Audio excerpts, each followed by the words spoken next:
ஜுவாதான் என்ன பண்ணிட்டு இருக்கிற? கடையவே 2 பண்ணிட்டு இருக்க. இங்க எவ்வளவு வேலை இருக்கு நீ?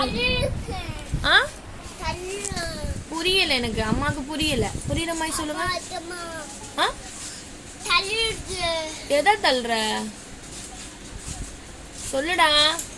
என்ன மூஞ்செல்லாம் இப்படி இருக்கு? யார் எனக்கு போட்டு வச்சு விட்டது? தள்ளு பார்ப்போம், தள்ளு பார்ப்போம். உன்னால முடிஞ்சா பாரு. இங்கேருந்து இங்கே தள்ளிட்டு வர்றது, இங்கேருந்து அங்கே. உனக்காக தானே இந்த கேட்டு போட்டிருக்கோம் பாருங்க. என் பையனுக்காக தான் இந்த கேட்டை நாங்கள் போட்டிருக்கோம். ஷாப்பை விட்டு வெளியில் ஓடி போயிடறோம். ஸோ அவனுக்காக இப்போ நாங்கள் வந்து புதுசாக இப்படி ஒரு கேட் போட்டு வச்சுருக்கோம். என்ன பண்ண முடியும், ரோடு இருக்குது வெளியில். ஸோ வந்து இப்படி தான் பண்ண வேண்டியதாக இருக்குது.